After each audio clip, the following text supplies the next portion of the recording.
آپ کے علم میں ہے کہ ہمارے پاکستان میں مزدور ڈے کے طور پر یہ دن منایا جاتا ہے، لیبر ڈے جس کو کہتے ہیں۔ یاد رکھیں کہ یہ جتنے مزدور ہوتے ہیں ان کو ہمیں حقیر نہیں سمجھنا چاہیے۔ لوگ بسا اوقات ان مزدوروں کو، اپنے ماتحتوں کو اور جتنے لوگوں سے یہ کام لیتے ہیں ان کو کمی کہہ کر پکارتے ہیں، اور پھر ان کو بسا اوقات بڑی گالیاں دیتے ہیں اور نازیبا سلوک کرتے ہیں۔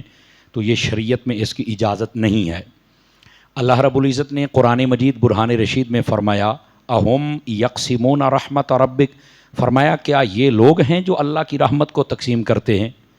تو کہا یہ تو نہیں تقسیم کر سکتے۔ آگے فرمایا نحن قسمنا بینہم معیشتہم فی الحیات الدنیا، ہم ہیں جو دنیا میں ان کو رزق روزی تقسیم کرتے ہیں۔ اور یہیں پر علماء نے ایک بڑی گہری بات لکھی، وہ فرماتے ہیں کہ کچھ چیزیں ہیں جو اللہ نے خاص اپنے قبضے میں رکھی ہیں، اگر وہ دنیا والوں کو دے دیتا تو یہ کبھی دوسرے کو نہ دیتے۔ ان میں سے دو چیزیں بڑی خاص ہیں، ایک فرمایا کہ رزق اور ایک ہے عزت۔ رزق بھی اللہ دیتا ہے جس کو جتنا چاہے دے دے، اور عزت بھی اللہ دیتا ہے جس کو جتنی چاہے عطا کر دے۔ اور اگر یہ دونوں چیزیں ہمارے اختیار میں ہوتی تو نہ کسی کو کوئی رزق دیتا اور نہ کسی کو کوئی عزت دیتا۔ ہماری حالت اتنی ابتر ہے۔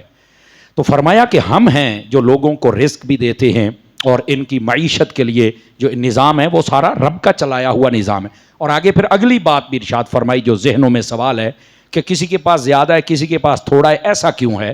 تو میرا رب ارشاد فرماتا ہے وَرَفَعْنَا بَعْضَهُمْ فَوْقَ بَعْضٍ دَرَجَاتٍ، فرمایا ہم نے بعض کو بعض پر زیادہ رزق دیا ہے اور بعض کو تھوڑا دیا ہے، یہ درجے ہم نے بنائے ہیں۔ کیوں؟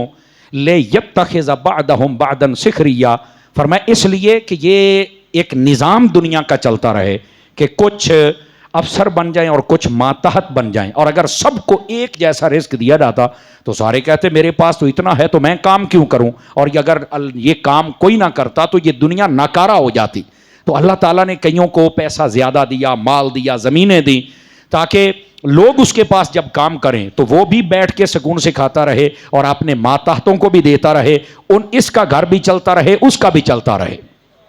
تو یہ لاجک اللہ نے قرآن مجید میں خود ارشاد فرمائی، اور اسی کے تحت علماء تفسیر فرماتے ہیں کہ اللہ نے جو کسی کو زیادہ دیا ہے نا، یہ آیت بتاتی ہے کہ یہ اس بندے کا کمال نہیں ہے، یہ اللہ کی رحمت ہے کہ اس نے تمہیں زیادہ مال عطا کیا ہے۔ تو اس لیے فرمایا کہ کبھی زیادہ مال والے کو تکبر نہیں کرنا چاہیے کہ میرے پاس بہت زیادہ مال ہے۔ فرمایا ایک جھٹکا لگتا ہے، گیا مال جدھر کا تھا۔ تو فرمایا کہ اس لیے اللہ فرماتا ہے کہ ہم نے بعض کو بعض کر فضیلت دی تاکہ نظام چلتا رہے، یہ تمہاری آسانی کے لیے ہے، اور تم بھی بیٹھے بیٹھے کہیں ناکارہ نہ ہو جاؤ، تھوڑا ہلتے جلتے رہو گے نا تو تمہارا جسم بھی ٹھیک رہے گا اور نظام دنیا بھی ٹھیک رہے گا۔ تو زیادہ مال مل جائے تو تکبر میں نہیں آنا، اور کسی کے پاس تھوڑا مال ہو، وہ کسی کا خادم، نوکر یا پھر کسی کا ماتحت ہے، تو فرمایا کہ اس کو احساس کمتری کا شکار نہیں ہونا چاہیے۔ کیوں؟ اس لیے کہ یہ اللہ نے اس کو زیادہ دیا اور تمہیں تھوڑا دیا، لیکن تمہیں تھوڑا دے کر بھی بڑی فضیلت عطا فرمائی ہے۔ جس نے زیادہ دیا ہے نا اس کا حساب بھی بہت زیادہ ہوگا، اور جس کے پاس تھوڑا ہے اس کا حساب بھی تھوڑا ہوگا۔ اسی لیے تو نبی پاک نے فرمایا، میرے کریم فرماتے ہیں صلی اللہ علیہ وآلہ وسلم کہ جو بندہ اللہ کے تھوڑے دیے ہوئے رزق پر راضی ہو جاتا ہے، اللہ تعالیٰ اس کے تھوڑے عمل پر راضی ہو کے جنت عطا فرما دے گا۔ تو اس لیے کوئی اپنے آپ کو کمزور اور کم تر سمجھ کے احساس کمتری کا شکار نہ ہو، اس کو چاہیے کہ بس کمائے اور اپنی محنت کرے۔ اسی لیے تو مزدور کی یہ شان ہے۔ نبی پاک صلی اللہ علیہ وسلم کے فرامین پڑھے، فرمایا الکاسب بیدہ حبیب اللہ، فرمایا جو اپنے ہاتھ سے کما کے کھاتا ہے وہ اللہ کا دوست ہوتا ہے، اللہ اس کو پسند کرتا ہے۔ اور سابقہ جمعے میں بہت ساری جو باتیں تھیں وہ اس موضوع سے تقریباً مطابقت رکھتی تھیں، لیکن میں آپ کو اگلی بات سناتا ہوں۔ یہ جو مزدور ہوتے ہیں ان کے ساتھ حسن سلوک بھی کرنا چاہیے۔ اس کی وجہ یہ ہے کہ نبی پاک صلی اللہ علیہ وسلم، یہ بخاری شریف میں روایت موجود ہے، میرے کریم خاتم النبیین صلی اللہ علیہ وآلہ وسلم آپ ایک جگہ تشریف لے کے جا رہے تھے تو آپ نے ایک منظر دیکھا، اور اس منظر کا پھر بعد میں ایک منظر بنا جس کو بیان کیا گیا۔ یہ بخاری شریف میں حدیث ہے، اور حضرت معرور اس کو روایت کرتے ہیں۔ وہ کہتے ہیں کہ میں ایک دن حضرت ابو ذر رضی اللہ تعالیٰ عنہ آپ اور آپ کے غلام کے پاس سے گزرا، مقام ربضہ ایک جگہ ہے وہاں سے، تو کہتے میں نے ایک عجیب حالت دیکھی کہ جیسا لباس حضرت ابو ذر کا تھا ویسا ہی ان کے غلام کا تھا، اور جیسا امامہ حضرت ابو ذر کا تھا ویسا ہی ان کے نوکر کا تھا۔ اور جیسی سواری ان کی تھی ویسی ان کی تھی. تو میں بڑا حیران ہوا کہ آج تو پہچان ہی نہیں ہو رہی کہ آقا کون ہے اور غلام کون ہے. ایک ہی صف میں کھڑے ہو گئے محمود و ایاز, نہ کوئی بندہ رہا نہ بندہ نواز. تو آج تو پہچان ہی نہیں ہو رہی, کیا وجہ ہے؟ تو حضرت ابو ذر کہتے ہیں کہ آؤ اس کا سبب میں بتاتا ہوں, آپ سارے حضرات بھی سنیں.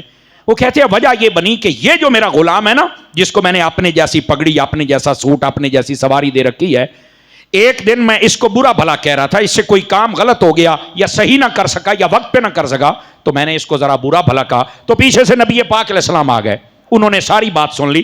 اور اس وقت میں اپنے اس نوکر کو کہہ رہا تھا ماں کی آر دلا کے کہ تو یار پتہ نہیں کیڑی ماں دا بچہ ہے, یعنی آر دلائی ماں کی. ٹھیک ہے. تو نبی پاک نے جب سنا تو آپ نے فرمایا اے ابو ذر تجھ سے ابھی یہ جہالت کی بدبو آ رہی ہے. ہمارے اسلام کے اندر کسی کو بھی جب آر دلانے تو اس کے ماں باپ سے, ٹھیک ہے کہ یہ تیرے نوکر ہے, تیرا خادم ہے, تیرا ماتحت ہے, پر اس کا یہ مطلب تھوڑی ہے کہ تم جناب اس کے ساتھ اس قسم کی زبان استعمال کرو. تو نبی پاک صلی اللہ علیہ وسلم نے جب فرمایا تو حضرت ابو ذر تھے نا, فوراً کہنے لگے میرے آقا آج آپ بتلائیں کہ ہم غلاموں کے ساتھ کیا سلوک کریں. فوراً کہا جو ہونا تھا وہ ہو گیا, پر میرے کریم یہ بتلائیے کہ ہم کیا کریں. اب جو نبی پاک صلی اللہ علیہ وآلہ وسلم نے ارشاد فرمایا وہ سنیے گا. فرمایا فمن کانا اخوت تحت یدہی, فرمایا وہ تمہارے بھائی جو تمہارے ماتحت ہوتے ہیں, تمہارے خادم ہوتے ہیں, ان کے ساتھ پتہ کیا سلوک کرنا ہے, بتلائیے حضور. فرمایا فلیطعمہ مما یاکل, فرمایا ان کو وہ کھانا کھلاؤ جو تم خود کھاتے ہو. اب دیکھو نا, ہمارا اگر نوکروں کا کھانا ہی ایک نہیں ہے تو یہ تو پہلا ہی فرق ہم نے کر دیا نا. حضور کیا فرماتے وہی کھلاؤ. دوسری بات آپ نے فرمایا وَلْيُلْبِسُ مِمَّا يَلْبَسُ, فرمایا اس کو وہ لباس پہناؤ جیسا تم خود پہنتے ہو. توجہ نہیں فرما رہے. اور اس کے بعد میرے کریم صلی اللہ علیہ وسلم آپ نے فرمایا وَلَا تُكَلِّفُوهُمْ مَا يُغْلِبُهُمْ, فرمایا ان کو اتنا وزنی کام نہ دیا کرو یا اتنا زیادہ کام نہ دیا کرو جس کی بیچارے طاقت ہی نہ رکھے, اور بعد میں تم ان کو زد و کوب کرتے رہو اور مارتے رہو اور گالیاں دیتے رہو. اور نبی پاک نے فرمایا فَإِن كَلَّفْتُمُوهُمْ فَأَعِينُوهُمْ, فرمایا اگر تم ان کو کوئی کام کہہ دو تو فرمایا ساتھ میں تھوڑی ہیلپ بھی کر دیا کرو. یعنی اگر وہ کوئی بورا اٹھانا چاہتا ہے تو یہ نہیں کہنا کہ آپ پہ ہی چکل ہے, ہاتھ لاد ہے نا, نہیں توجہ فرما رہے. تو میرے محبوب پاک علیہ السلام نے کتنا عزت اور مقام و رتبہ دیا ہے ان غلاموں کو, ان ماتحتوں کو اور ان مزدوروں کو. آقا کریم علیہ السلام فرماتے ہیں جیسا خود کھاتے ہو ویسا ان کو کھلاؤ. لیکن آج کا دیکھو سیٹھوں کا کھانا کیسا ہے, مزدور بہت اچھے ایسے میں نے دکاندار ٹھیکیدار دیکھے ہیں, سنے بھی ہیں, اب بھی ہیں, کہ دکان پہ کھانا آئے تو سب کے ساتھ بیٹھ کے کھاتے ہیں. اور یہ میرے حبیب نے بھی فرمایا جب پتہ گیا نا کہ اپنے غلام نوکر خادم کے ساتھ کیا اس نے سلوک کرنا چاہیے. تو اب سنیے حدیث کیا ہے. میرے کریم صلی اللہ علیہ وسلم حضرت ابو ہریرہ فرماتے ہیں اذا صنع لأحدکم خادمہ, جب تمہیں پتہ نا کہ یہ تمہارا نوکر ہے, خادم ہے, تمہارا ماتحت ہے, تمہارا مزدور ہے, اور یہ تمہارے لیے کام کر رہا ہے, تو نبی پاک علیہ السلام فرماتے ہیں اس کا جو بھی کام ہے اس کو بھی دیکھو. لیکن آگے ایک مثال دی, فرمایا اگر تم یہ دیکھو کہ یہ اس بندے نے تمہارے لیے کھانا بنایا ہے, اے تہاڈی روٹی پکان آیا, بھاویں وہ چڑھویا ہے تے بھاویں وہ تہاڈا باورچی رکھے ہویا ہے, اس نے اگر کھانا بنایا نا, آپ کو پتا کہ یہ تمہارا ماتحت ہے, اس نے کھانا بنا دیا ہے, اور تم یہ بھی دیکھ رہے ہو کہ آگ کی گرمی بھی برداشت کی ہے اور دھواں بھی اس تک پہنچ رہا ہے, تو آقا کریم فرماتے ہیں پھر کیا کرو. فرمایا پھر ان کو اپنے ساتھ بٹھا کے کبھی کھانا کھلا دیا کرو. بلکہ نبی پاک نے فرمایا اگر کھانا تھوڑا ہو تو پھر بھی 2-3 لقمے اس کے ہاتھ پر ضرور رکھا کرو. دیکھو یار مزدوروں کو نبی پاک کتنی عزت عطا کر رہے ہیں, اور یہ جتنے حقوق ہیں یہ میرے حضور نے عطا کیے ہیں. اور صرف یہاں تک بات نہیں, میرے کریم نے ارشاد فرمایا, ایک صحابی ہیں جن کا نام حضرت عبداللہ بن عمر ہے, یہ عمر بن خطاب کے بیٹے ہیں, حضرت عبداللہ بن عمر. یہ آئے نبی پاک علیہ السلام کے پاس اور آ کے کہنے لگے یا رسول اللہ صلی اللہ علیہ وسلم کم عفو عن الخادم, حضور یہ بتائیں کہ ہم ایک دن میں کتنی مرتبہ خادم کو معاف کر سکتے ہیں. بس اوقات کئی خادم نوکر بھی ہوتے ہیں نا, اچھا کئی ڈھیٹ ہوتے ہیں, ہڈ آرام جن کو کہتے ہیں نا, جان بوجھ کے اپنے مالک دا نقصان کر دینے اور پھر اس کی باتیں سنتے ہیں. تو اگر کوئی ایسا ہے نا اس کے لیے میرے والد گرامی قدر دعا کریں اللہ ان کو لمبی زندگی عطا فرمائے. وہ میرے والد صاحب کبھی کبھار یہ ہمیں جب باتیں سمجھاتے تو یہ بتایا کرتے ہیں, وہ کہتے ہیں کہ یار جو کسی کا نوکر بنتا ہے نا, اگر تو وہ اپنے مالک کی ہر چیز کو اپنی سمجھے نا تو ایک وقت آتا ہے اللہ تعالیٰ اس کو بھی مالک بنا دیتا ہے. اور اگر وہ نوکر ہی بن کے رہے تو فرمایا ساری زندگی اور رولدہ رہ جاندہ اور نوکر ہی رہندا، چونکہ اس کے ذہن میں وہ فطور ہوتا ہے جس کی وجہ سے وہ کہتا ہے نقصان ہونا تو اس کا ہونا ہے، میری تو شاہی، اور اگر وہ کہے نہیں یہ عہدی نہیں میری ہی ہے تو پھر اللہ تعالیٰ ایسا موقع دیتا ہے، وقت آتا ہے کہ وہ خود اس چیز کا مالک بن جاتا ہے۔ تو جتنے ماتحت ہے پیغام آپ تک پہنچ رہا ہے تو ذرا سوچئے گا کہ اگر ایسی بات ہے تو اپنے اندر سے نکالیے اور صحیح طرف آئیے۔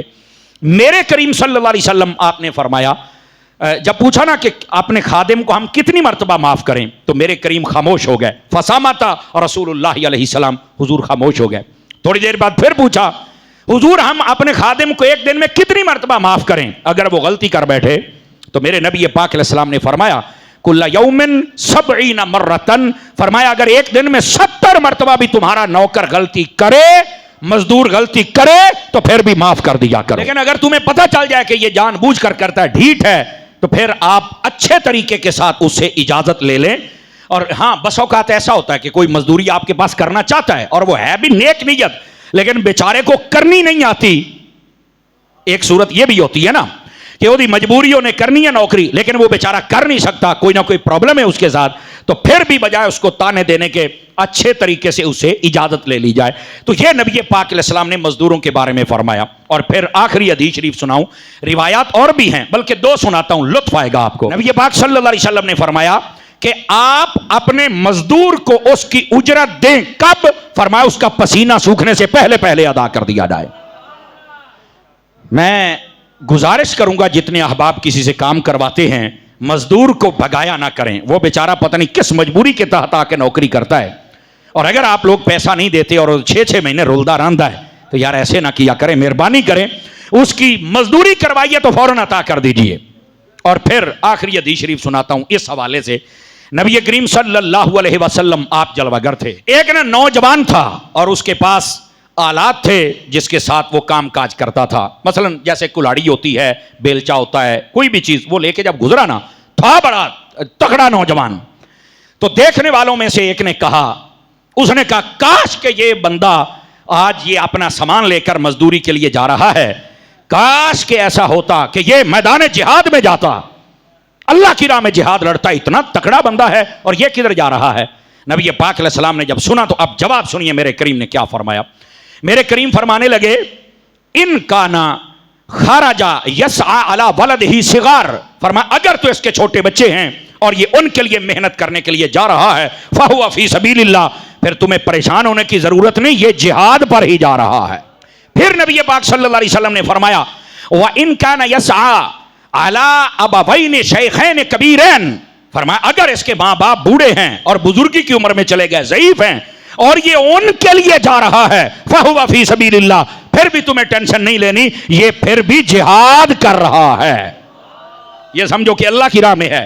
پھر میرے کریم صلی اللہ علیہ وسلم آپ نے ارشاد فرمایا وَإِن كَانَ يَسْعَى عَلَىٰ نَفْسِهِ يُعِفُّهَا فَهُوَ فِي سَبِيلِ اللَّهِ، اور اگر یہ اس لیے جا رہا ہے کہ مجھے کسی سے سوال نہ کرنا پڑے، میں منگتا نہ بن جاؤں، بلکہ میں اپنا گزارا اپنے ہاتھوں سے کما کے کروں گا، فرمایا پھر بھی تمہیں پریشان نہیں ہونا، فَهُوَ فِي سَبِيلِ اللَّهِ، یہ اب بھی جہاد ہی کر رہا ہے، یہ اب بھی اللہ کے راستے میں ہے۔ فَهُوَ فِي سَبِيلِ اللَّهِ سے مراد جہاد تھا، تو اس لیے میں یہ ترجمہ کر رہا ہوں۔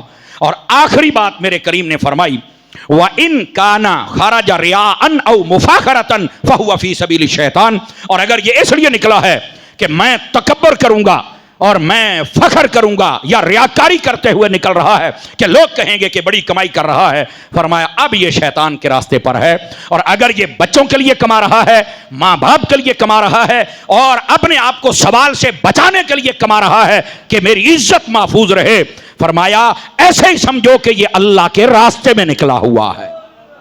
جتنے مزدور ہیں، میں مزدوروں سے گزارش کروں گا آپ نے پریشان نہیں ہونا، 2-3 جلدی میں گزارشات۔ پہلی گزارش تو ہم حکومت سے کرنا چاہیں گے کہ ان مزدوروں کا دھیان رکھا کریں، چونکہ مزدور وہ ہے جو اپنے ہاتھوں سے اس وطن کو سنوار رہا ہے، مزدور اپنے ہاتھوں سے سنوار رہا ہے، یقین فرمائیے یہ مزدور ہے جو ہمارے گھروں کو سنوارتا ہے، ہماری فصلوں کو سنوارتا ہے، ہماری سڑکوں کو سنوارتا ہے، اور یہ بڑی محنت کرتا ہے، تو ان کو ان کی اجرت پوری دی جانی چاہیے، پہلی بات۔ دوسری بات یہ ہے کہ جتنے بھی قوانین ہیں مزدوروں کے حق میں ان پر اپلائی بھی ہونا چاہیے، اعلان کر دیا جاتا ہے، اپلائی کہیں بھی نہیں ہوتا۔ اور تیسری بات، مزدور جتنی محنت کرتا ہے نا کم از کم اس کے برابر تو اس کو اجرت دی جائے نا. ہمارے لوگ بیرون ملک کیوں جاتے ہیں؟ اس لیے کہ وہاں پر جتنی مزدوری ہوتی ہے، سمجھ آئی نا، ٹائم، اس کے برابر ہی ان بندوں کو صلہ بھی ملتا ہے. تو پھر ان کا جی چاہتا ہے کہ ہم وہاں چل کے ان کے نوکر بن جائیں، اور وہاں چل کے بیچارے پردیس بھی کاٹتے ہیں اور وہاں نوکریاں بھی کرتے ہیں.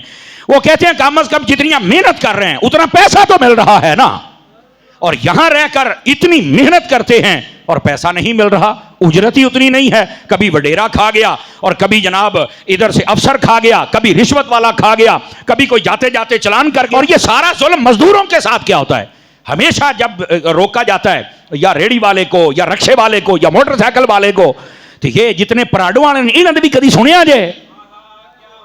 آخر کیا وجہ ہے کہ یہ سارا نظر غریب کے اوپر ہی گرتا ہے، مزدور کے اوپر ہی گرتا ہے؟ تو یہ چند گزارشات ہیں. ہمیں اپنا دشمن نہ سمجھا کریں، ہمیں اپنا مسیحا سمجھا کریں کہ ہم آپ کو بات سمجھا رہے ہیں. اس لیے خدا را مزدوروں کے لیے مہربانی کی جائے اور ان کے جو حقوق ہیں وہ ان تک پہنچائے جائیں. اور آخری گزارش اس حوالے سے میں یہ کروں گا، نبی پاک صلی اللہ علیہ وسلم کی تعلیمات بھی یہی کہتی ہیں کہ اپنے مزدوروں کو برا نہیں سمجھنا چاہیے اور شکر کرو تو اڈا کام کرنے والا کوئی ہے، ساتھ اچھا سلوک کیا کرو. اور میرے ایک دوست تھے، پردہ کر گئے، اللہ ان کی بخشش فرمائے.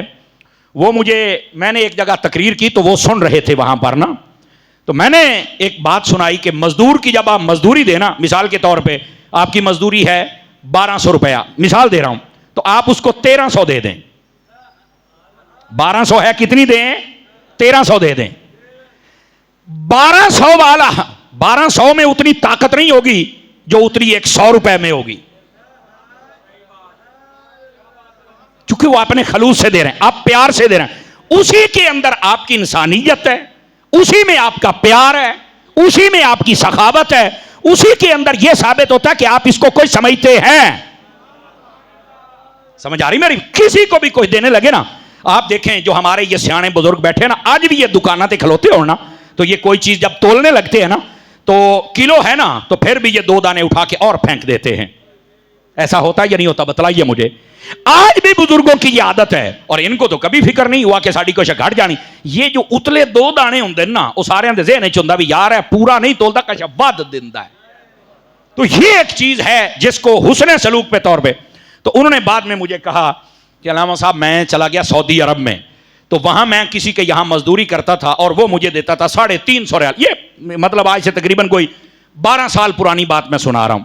تو کہندا جی وہ مجھے دیتا تھا 350 روپیہ، اور 350 دے نال اتوں مینوں 50 روپیے دیندا سی. کہندا جی وہ 350 مینوں بھول جاندا سی، 50 مینوں چیتے رہندا سی. اور جب بھی میرا کفیل مجھے بلاتا تھا میں فوراً آ جاتا تھا. کیوں؟ کہنا مینوں 50 دس دے. مزدوروں کے ساتھ اس نے سلوک کیا کریں. آج کا دن تھا تو میں نے کہا چلو ہم بھی پیغام دے دیں. انداز بیاں اگرچہ میرا شوق تو نہیں، شاید کہ تیرے دل میں اتر جائے میری بات.